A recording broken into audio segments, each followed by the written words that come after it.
My name is Donna Paget.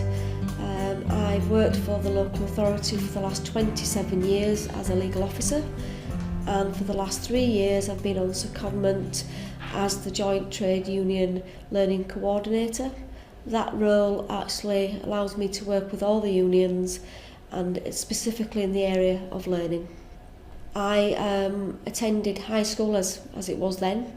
I was in a English literature course and was finding it extremely difficult to stand in front of my peers and read aloud. I used to find that extremely embarrassing, and it was through my English literature teacher identifying that I had a problem. Dyslexia really wasn't a word used in my generation. But I was thankful to that particular English teacher because I wouldn't be here today. It affected me quite severely. Initially, when I found out I had got dyslexia, my father had also died.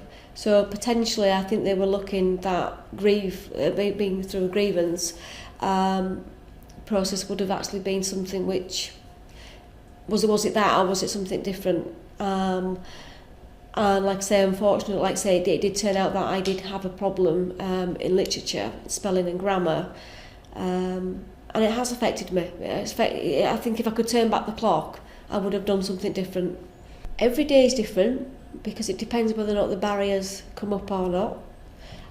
It could be a simple thing where I haven't got my glasses so I can't see what I'm reading. Someone provides me with a piece of paper which is black and white, which is difficult to read, or the font's different. So every day is a challenge, and every day I have to adapt to that challenge. One of the things I actually use are lenses, blue lenses for reading, because it's easier to read text with my specific lenses. However, these lenses are becoming extremely expensive. As I'm getting older, my eyesight changes on a rapid issue. With regards to that, I have to find a specialist optician that deals with specific lenses and understands dyslexia. My lenses at the moment are costing me £600, which, as I said, I'm getting older, I can ill afford to continue to change my lenses. And that would be nice as well if those could be covered under the NHS. For working areas, I use assisted technology. It can be a dictaphone, it can be my mobile phone that helps me with spelling and grammar. My computer has been set up so I have a blue background and I can change the font size to my needs. My advice to anybody that potentially feels that they are showing characteristics of dyslexia would be to have an initial assessment. This can now be download from websites that you can do like a questionnaire. But there are various websites that you can go and look at. The problem with if you potentially feel that you are dyslexic, it comes down to the cost of an assessment, and you simply cannot go to your GP and seek assistance through the NHS because there's no provisions within that. So an individual would have to seek something like the Dyslexia Action for them to be assessed. There is provision under the Equality Act for employees to consider well-being, and that part of the well-being would be to have them assessed because it would cut down on potential disputes or incapability issues. UNISON has actually devised some learning materials for dyslexia. As a union learning representative, I was privileged last year to go on a training course held in London. Part of that course was to actually implement a new pilot. That pilot came to Leeds on the 21st of July last year, and we were able to run that pilot sufficiently to such a degree now in Leeds we actually are running it on a weekly, bi-weekly basis.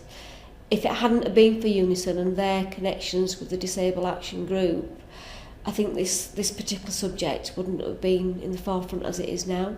Okay. Yeah, managing my time, I've been pretty lucky because of my army background. The army installs the ABC method. You have to do it in a specific way. And I still have to say, after 20 years, I still actually run my life as if I'm still in the forces. I do get frustrated if, for example, I have to go for an appointment and I'm using public services and that is delayed, because it makes me feel anxious, because my system's telling me that I like to get from A to B at a specific time. I've left myself sufficient time to calm down and take my thoughts. If I hadn't been in the army, I would have thought that my organisation skills, it might be a natural skill, I don't know, but it might have actually not been the way it is today. My colleagues constantly comment on my ABC method, and it does work, but it doesn't work for every dyslexic person. Some people use mind mapping. I can't use mind mapping. I find that it's the spider, and I don't like it because I'm not in control of what I'm doing with the mind map. But I've been bullied at work because of my dyslexia, and that was primarily because of my grammar and spelling. Even though I use electronic devices, my manager felt to belittle me and constantly pull me up on my grammar and spelling, even though at one stage we used to use precedents with which this individual typed.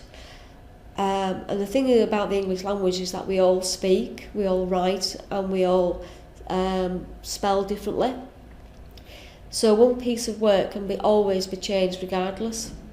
For me, that took me down a darker path. Being bullied, like I say, does create a problem. It makes you feel inferior, and then you're having to fight not only the bully but the condition that you've learned to have, to accept and learn to live with. But it's always there at the back of your mind. When you have that dark day, you're often wondering whether or not, why am I like this? Why am I not accepted in society as I should be?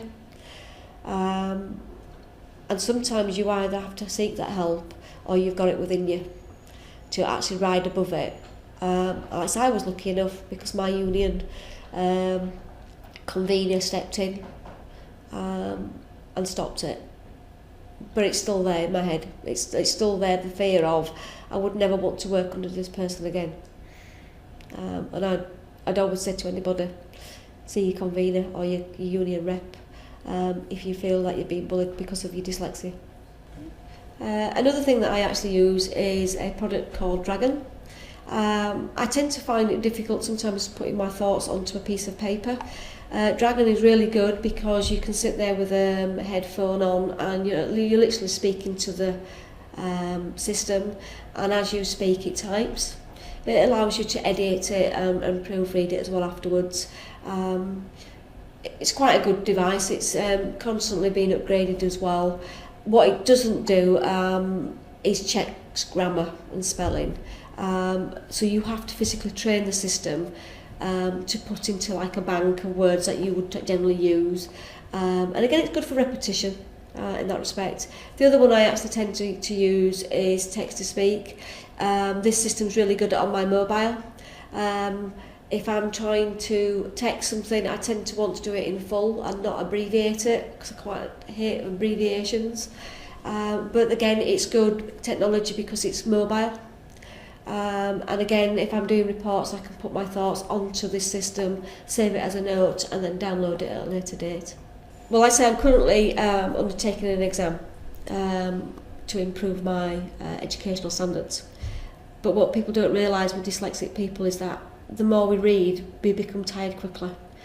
And that's like that fatigue comes over really quickly. Having to concentrate more in the processing field,